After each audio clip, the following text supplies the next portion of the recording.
नमस्कार दोस्तों। किसी ने कितनी बढ़िया बात बोली है कि इस कलयुग में ना ईश्वर से शिकायत मत रखिए, भगवान से कोई शिकायत मत रखिए, क्योंकि भगवान ने हमारे पेट भरने की जिम्मेदारी ली है दोस्तों, पेटियां भरने की नहीं। दोस्तों एक कहानी बताता हूँ, बहुत बढ़िया कहानी है। 2 मिनट लगेंगे लेकिन शायद आपकी सोच को बदल देगी, आपकी थिंकिंग को ये बदल देगी। एक बार क्या होता है दोस्तों, एक राजा होता है, बहुत विद्वान राजा होता है वो। तो वो अपने साम्राज्य में रहा करता था, पर काफ़ी दिन से ना वो राजा बहुत परेशान चल रहा था। तो उसकी परेशानी को जब उसके एक ख़ास मंत्री ने देखा तो उसने पूछा कि राजा साहब बुरा मत मानिएगा, लेकिन मैं आपको काफ़ी दिन से देख रहा हूँ, आप बहुत परेशान चल रहे हैं। तो राजा ने कहा तूने सही पहचाना, मैं ना बहुत दिनों से परेशान चल रहा हूँ, क्योंकि मेरे दिमाग में ना 3 सवाल हैं, जिन 3 सवालों के जवाब ना मुझे मिल नहीं रहे हैं और वो बहुत परेशान कर रहे हैं मुझे।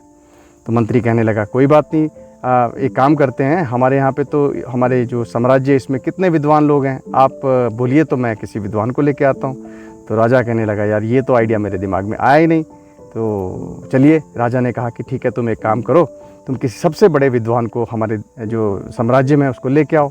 तो पंडित जी के पास से इन्विटेशन जाता है, वहाँ पर एक पंडित जी होते हैं, बहुत विद्वान होते हैं, उन्हें बुलाया जाता है, राजा के पास उन्हें पेश किया जाता है। राजा को नमस्ते कहते हैं। तो राजा को कहते हैं कि राजा जी बताइए मैं क्या सेवा कर सकता हूँ। राजा कहते हैं कि यार मैं ना बहुत दिनों से परेशान चल रहा हूँ, क्योंकि मेरे को 3 सवाल हैं जो मेरे दिमाग में मुझे परेशान क्यों हैं। तो पंडित जी कहते हैं बताइए, अगर मैं इसका जवाब दे पाया तो मैं ज़रूर दूंगा।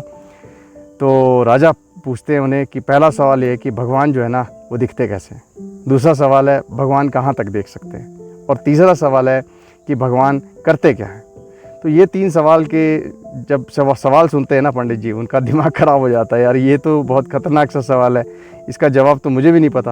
अब पंडित जी कहते हैं कोई बात नहीं, मैं ना अपनी पूरी की पूरी सोच, अपने पूरे दिमाग लगा दूंगा, लेकिन मुझे अच्छा खासा समय चाहिए। राजा कहते हैं कोई बात नहीं, मैंने आपको 1 महीना दिया, अगर आपने ये तीनों सवालों के जवाब दे दिए तो मैं आपको जो है ना जो आप मांगेंगे वो मैं आपको दे दूँगा, लेकिन अगर नहीं दिए ना आपने ये जवाब तीनों के सवालों के, तो आपको दुनिया कहती कि आप बहुत बड़े महान इंसान हैं, मैं आपसे जो ओहदा जो है ना वो छीन लूँगा।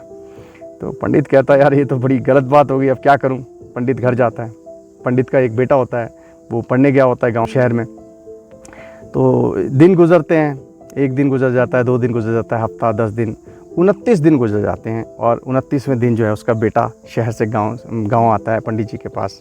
पंडित जी को देखता है, बड़ा परेशान है मेरे पिताजी। तो पंडित जी को पूछता है वो, पंडित जी उसे पूरी बात बताते हैं कि वो राजा ने उसे बुलाया था, राजा ने उसे 3 सवाल किए। वो लड़के ने बोला बताओ क्या सवाल किए। तो उसने तीनों सवाल पूछे कि भगवान जो हैं वो दिखते कैसे हैं, भगवान कहाँ तक देख सकते हैं, और भगवान करते क्या हैं। तो लड़का जो है जब ये सुनता है बोलता है बस इतनी सी बात है। पंडित कहता है यार कमाल है, इतनी सी बात है। बोलता है बस आप एक काम करो, मेरे को अपने साथ ले चलो, मैं राजा को सारे के सारे जवाब दे दूँगा। पंडित को बड़ा उसका कॉन्फिडेंस आता है कि यार लड़का बोल रहा है, चलो हो सकता है शहर में पढ़ता है, अच्छा इससे अच्छी इसकी जो है स्टडी होगी, इसको पता होगा ये जवाब इसके। राजा के पास लेके जाता है उसे। तो राजा के पास वो जाते हैं, राजा पंडित को देखता है, कहता हाँ जी पंडित जी आ गए आप। पंडित कहता हाँ जी आ गए। तो राजा कहता है कि जो है आप मेरे सवालों के जवाब लेके आ गए। पंडित जी ने कहा कि राजा जी आपके जो सवाल थे ना इतने सिंपल थे, मैंने सोचा इसका जवाब तो मेरा बेटा ही दे देगा, तो मैं बेटे को साथ लेके आ गया।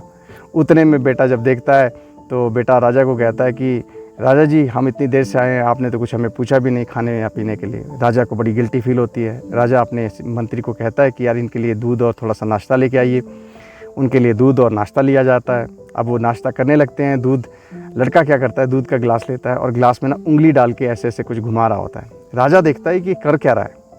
तो राजा उसे पूछता है कि बेटा एक बात बताओ, तुम ये क्या कर रहे हो। तो लड़का कहता है कि मैं ना मक्खन ढूंढ रहा हूँ इस दूध में। तो राजा कहता है यार मक्खन कैसे ढूंढ रहे हो तुम दूध के अंदर, दूध को तो पहले उसका मंथन करना पड़ेगा, फिर दही बनेगा, दही के बाद मक्खन बनेगा। तो वो जो लड़का होता है मुस्कुराता है, बोलता है राजा जी यही आपके पहले सवाल का जवाब है। आपने कहा था भगवान दिखते कैसे। भगवान ऐसे नहीं दिखते हैं। भगवान देखने के लिए आपको मेडिटेशन करना पड़ता है, मंथन करना पड़ता है, मन लगाना पड़ता है, चिंतन करना पड़ता है, डेडिकेशन करनी पड़ती है, तब भगवान दिखते हैं। तो राजा बड़ा खुश होता है।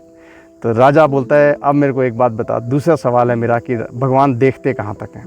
तो वो कहता है इसका जवाब बड़ा सिंपल सा है, आप एक काम करिए, एक मोमबत्ती मंगवाइए। मोमबत्ती मंगाई जाती है। तो मोमबत्ती जलाता है। अब बोलता है कि इस मोमबत्ती का रोशनी देखिए कहाँ तक जा रही है। तो जो है राजा कहता है चारों तरफ जा रही है। तो बस लड़का कहता है यही जवाब है कि भगवान भी चारों तरफ देखता है, उसे सब पता होता है कि हम क्या कर रहे हैं क्या नहीं कर रहे हैं। राजा राजा ना बहुत खुश होता है और राजा कहता है कि अब मेरा तीसरा सवाल है। तो तीसरा सवाल है तो लड़का कहता है पूछिए। राजा कहता है कि अब ये बताओ बेटा कि भगवान जो है ना वो क्या करते हैं। तो लड़के ने कहा कि आप ये बताइए, ये जो सवाल आप मुझसे पूछ रहे हैं ये आप राजा बन के पूछ रहे हैं या एक शिक्षक बन के पूछ रहे हैं। तो वो कहता है कि यार ऑफ कोर्स मैं शिक्षक बन के पूछ रहा हूँ, क्योंकि मुझे अगर पता होता तो मैं आपसे क्यों पूछता। तो बोलता मैं आपका गुरु हुआ ना।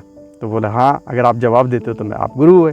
तो बोलता है गुरु जो है वो नीचे खड़ा हुआ है और राजा जो है गद्दी पे बैठा हुआ है, ऐसा कैसे हो सकता है। तो राजा को बड़ी गिल्टी फील होती है। राजा क्या करता है, फटाफट से अपनी गद्दी छोड़ता है और उसे कहता है कि बेटा आप ऊपर बैठ जाइए, आप मेरे स्थान पे बैठ जाइए। तो जब वो राजा नीचे आता है, लड़का गद्दी पे बैठ जाता है, तो राजा बोलता है अब मेरा सवाल का जवाब तो रह ही गया।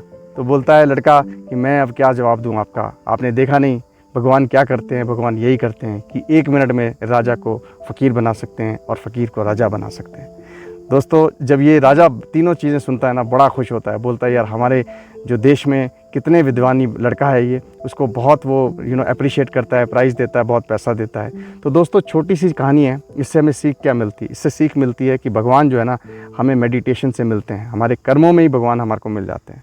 भगवान चारों तरफ देखते हैं, उनको सब पता है। और तीसरी चीज़ कि कभी भी अपने आप पे प्राउड मत करो, क्योंकि अगर आपने प्राउड किया तो आपको पता नहीं कि आप कब राजा से फ़कीर बन जाओगे। तो दोस्तों जीवन में ना सबकी हेल्प करते रहो, सबके साथ अच्छे से रहो, क्योंकि अगर आप ये सोचते हो कि मेरे पास बहुत पावर है, मेरे पास बहुत धन है, तो नोबडी नोज़ कि किस दिन ये आपके हाथ से चली जाए।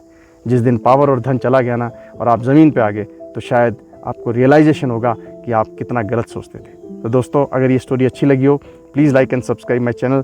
Thank you very much. आपका अपना नितेश गुप्ता। धन्यवाद। Thank you.